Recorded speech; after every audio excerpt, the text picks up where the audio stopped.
desisyon na rin ng Diyos na kunin ka sa kanya-kanyang paraan. So yun po, hindi ko po yun sinasangkabi. Naisip ko po na palusong kami ng palusong, tapos mamaya sa kakabay ko sa kalsada, nadunggol ka lang tapos sa taksugan. So, kaya po, lagi ko din po pinag-pray yung covering and protection ni God. Kasama po yun. Amen. Amen. So,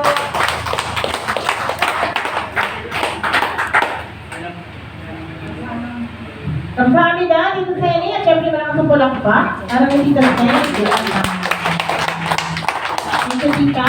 At syempre bukas po, so launching po natin, ano po, meron po tayong dalawa na N4 owner din, na mag-share po ng kanilang testimony din. Ano po, during launching po natin ng ating N4. At syempre po, gusto ko po sana yung meron po mga LM90, Nanay Lorna.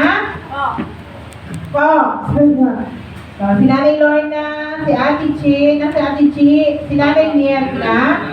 Ano po, gusto ko mag-prepare sila nang sasabihin nila po bukas para sa launching. Ano po, so itatanong ko po kung gaano kaganda ang paggamit po ng NM90 sa bahay. Andiyan po ba? Ayan. Ayan, bago po ako bumaba ng stage, may babayaran lang po ako. Nandiyan po yung ating lilipat. Sino po gusto mag-share ng client experience? Ha? Ay, mag-share kayo! Ay, Nanay Lorna. Ayan, malakas palakpak para kay Nanay Lorna. Alay, gusto mo ba umupo dito sa unahan? Dito mo lang makatanggal? Ah, malakas ka na. Ayan. Matatay natin yung minanaw po. Kailan mo? Kailan mga po sa lahat.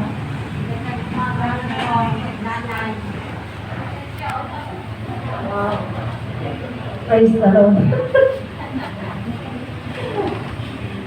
Nais ko lang kung i-kaya sa inyo yung mga sampo na. Kasi nung nagpatingin ako, niresitahan na ako ng dahil hindi ako nakakarinig dito. Palaging, lagi ko ginagano yung tenga ko, yung kanan. Ngayon, nagpatingin ako at niresitahan ako ng hearing aid.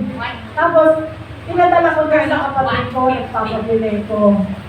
Eh, sa pag-attend ko dito, na pakikinig ng mga, anong tawag doon, ng teaching, nalaman ko na, yung palang Bible, dito sa tenga, dito, gagano mo. Lagi kong ginagamit yun. Ngayon nung naanuhan ko, na sabi nung kapatid ko, ate, hintay ka lang. Sige, sabi ko gano'n. Ngayon nung nag-message siya sa akin, sabi niya, ate, bibili ka na natin, ipadala mo ulit yung reseta mo, sabi niya sa akin. Sabi ko, huwag mo na akong bilihan. Tirahin mo na. Kasi nakakarinig na yung tenga ko.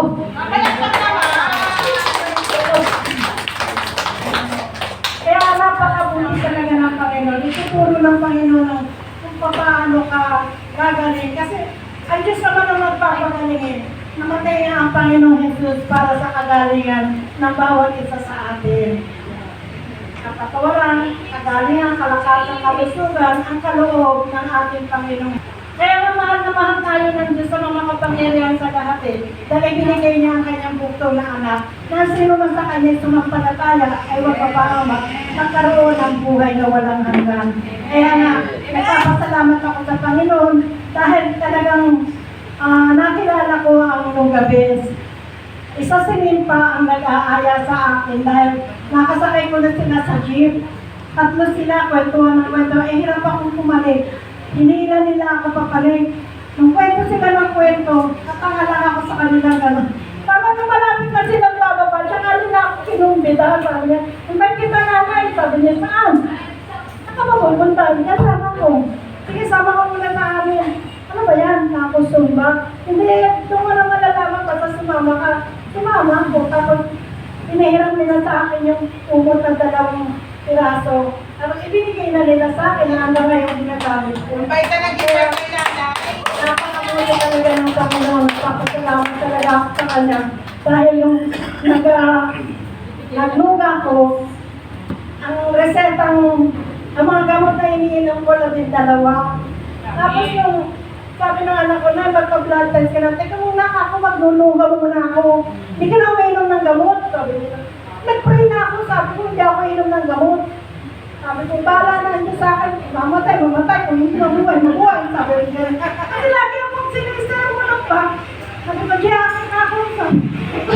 Ayun na yung pagka pinagsasabihan ka, lagi kayo aakin. Nangayaw ko mo pag nandito ka. Sinisira mo na po ako eh. November, July, hindi na ako binanagamin. November, nagpa-blood test ako.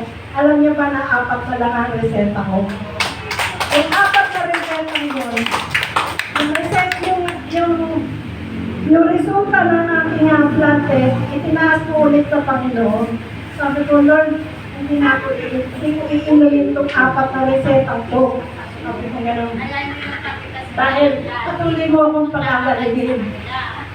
Tapos nung 4 na reseta yun, hindi ko talaga ininom. Ang ngayon ba ako ininom? Sabi nga nila mga po, maging doktor na to. Sabi ko, hindi. Nilapit ko yun sa Diyos. Sabi ko, itong reseta ko hindi ko iinumin. Dahil naniniwala ako, nananampalataya ako, at pag-agalingin mo ko. Kaya, yun. Praise the Lord. Kaya napakabuti ng Panginoon. Magpatuloy lang po tayo sa pagkanunuga. Lagi ako nag-i-invite. Ang dami ko na nakuha dyan na anong tayo. Siya pala ang kumukuha. Pero ako binigyan. Ito yung mga ngayon, alas 5, lumalabas na ako ng bahay. Nasa lubing ko yun. Sabi ko, Nay, di ba dyan ka nakatrat? Sabi ko, oo. Ay, parawakan mo. Sabi ko, tayo mo. Pero malabo ang mata. Pinagpe-pray ko muna siya. Nung pinuntahan ko siya, sabi ko gano'n, Nay, ano, nabasa mo? Malabong mata ko. Ano binigay mo sa anak mo? Pinabasa mo, sabi. Magano mo ba siya anak niya? Ay, ano pangalan mo? Gemma. Halika, tuloy ka na, sabi sa akin. Tuloy ako. Nag-exhort na ako sa kanya, nagpatutuwa na ako. Kaya yan, usapan namin Biyernes, susunduin ko siya dito. Sabi ko, patotoo lang, di ba na nasa lubong kita? Ganun ako kaaga ko umalis. Kasi gusto ko, first batch ako, dahil first come, first serve, sabi ko gano'n. Sige, hindi, nagkayari kami ng usapan, Biyernes susunduin ko siya, 8:30. Sige, kako, magdala ka ng 2 bedsheet na single, medyas. May medyas ka, medyas ko na, medyas ko na mag-medyas. Ikaw, nasa lumog ko. Sabi niya sa akin, Nen, hindi tayo matutuloy kasi pupunta raw kami sa doktor. Sabado, sabi ko, pwede pa ulit. Sabi ko, gano'n. Hindi, sasamba kami. Sabi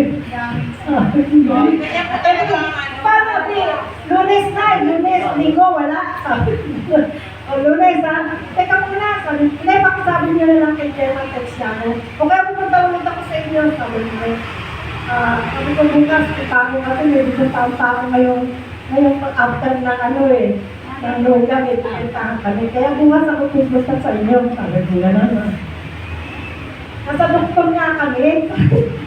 Ano ba? Sa linggo na lang ako na pupunta, sabi ko, gano'n. Sige, punta ka, sabi niya sa akin. Ayun, kaya yung pinag-pray ko na, sabi ko sa Panginoon, Lord, tulungan mo po kami lahat kami na nagsunugan, makakapag kami. At tulungan mo rin kami na lahat ng kakausapin namin, tipunin mo po ang kanilang puso. Kasi pag na-try nila ito, hindi sila magsisisi, gaya ng ginagawa natin na patuloy tayong nagluluga. Praise the Lord. Thank you, Lord.